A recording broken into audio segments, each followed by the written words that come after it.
अभी तो सरकारी सिस्टम का सब हिस्सा एक बन गए हैं 8 फरवरी के बाद है, और उसकी जो बुनियाद है वो फॉर्म 47 है। और दूसरी तरफ है अवामी कुव्वत जिसकी बुनियाद है फॉर्म 45, और वो एक कैदी है 804 नंबर का, उसके दारोमदार घूम रही है। एक जो इतना बड़ा धचका लगा है हमारी पार्टी को पंजाब में, 30 साल की जो सियासत थी, तो वो तो 8 फरवरी को तो मलिया मेट होगी ना। जो एक गढ़ था, जो हमारा घर था, अगर आप अपने घर में और अपने गढ़ में हार जाएं और नामालूम अफराद से हार जाएं, गुमनाम लोगों से हार जाएं, और तो फिर आपको कुछ सबक तो सीखना चाहिए ना कि हम हवा का रुख किस तरफ है। जो लोगों का जो मैंडेट है, अगर आप एहतराम नहीं करेंगे, आइन की पासदारी नहीं करेंगे और वही माजी की गलतियां दोहराएंगे, तो वो मामला गड़बड़ होगा।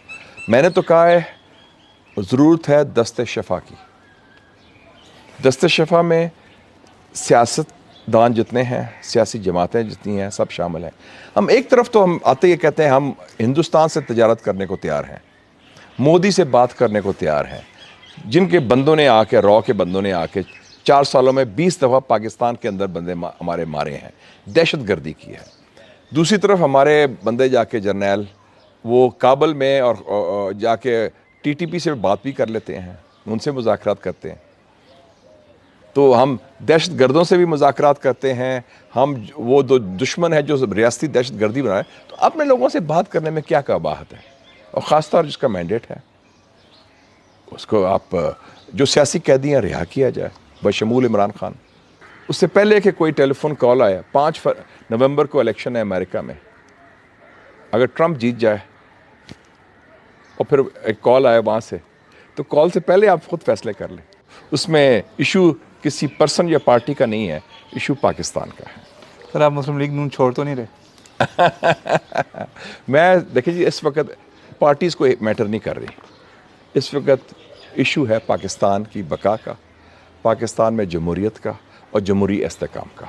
और जितनी भी सियासी जमातें हैं, मैंने बताया ना, वो एक फॉर्म 47 की छतरी तले आ गई हैं सरकारी सिस्टम में, और दूसरी तरफ है। तो इनको हमने पुल का किरदार अदा करना है कि हमने हीलिंग टच देनी है। तो आप कोई मशवरा देंगे मियाँ साहब को? मैं अपने राय दे चुका हूँ।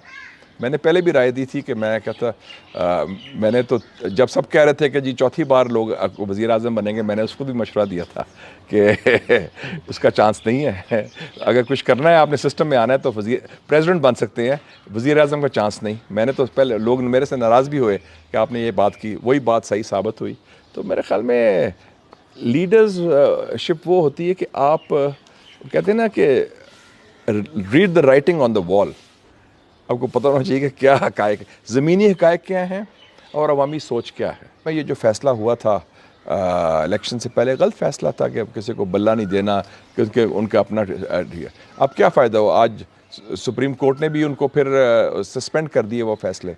तो हम अगर एक चीज़ बुनियाद पर गलत होती है, अब देखें ना, मजाक बन गया कि फॉर्म 45 क्या है, फॉर्म 47 क्या है कि जी वो फलाना। अब इवन आपके जो माजी के केयर टेकर वज़ीर आज़म है, वो ताना दे रहे हैं हुक्मरान जमात को चुप हो जाओ, वरना मैं तुम्हारी असलियत बता दूंगा कि तुम पैदावार हो फॉर्म 47 के, यानी कि आपकी जाली मैंडेट है। तो अगर ये हाल है, तो अगर हमारे अपने लोग जानते हैं असलियत को, तो बाहर के लोग नहीं जानेंगे। साबिक केयर टेकर प्राइम मिनिस्टर ने कह दिया कि चुप हो जाओ, वरना तुम्हारी असलियत मैं बता दूंगा कि तुम फॉर्म 47 के पैदावार हो। तो क्या रहेगी फिर? अगर आपकी इज़्ज़त नहीं है और आपको पता है कि आप किस रास्ते से आए हैं, और ये याद रखें, जिस रास्ते से आप आए हैं उसी रास्ते से फिर आप जा भी सकते हैं। वर्ल्ड इकनॉमिक फोरम में कि हमारा जो रेवेन्यू सिस्टम इज़ इन टैटर्स, तबाह हो चुका है, हमारा सिस्टम इज़ इन शैम्बल्स, तबाह हो चुका है। अगर आप अपने कपड़े उतार रहे हैं, कह रहे हैं कि तबाही हो गई है, हमारे करप्शन ये हो रही है, हमारा ये नहीं हो रहा, तो ये बात तो आप कर सकते हैं, ये मैं कर सकता हूँ। हम तो हुकूमत में नहीं है, हम अपना मुशाहिदा दे सकते हैं। लेकिन जो एक बाख्तियार बंदा है, जो वज़ीर आज़म है, अगर वही रोना धोना शुरू कर दे कि जी हम मारे गए, लुटे गए, हमारे पास, तो वो कहेंगे फिर आपके दाने मुक्के हुए हैं, तो आप क्या कर रहे हैं इस कुर्सी में बैठे, आप जाके घर जाएँ फिर।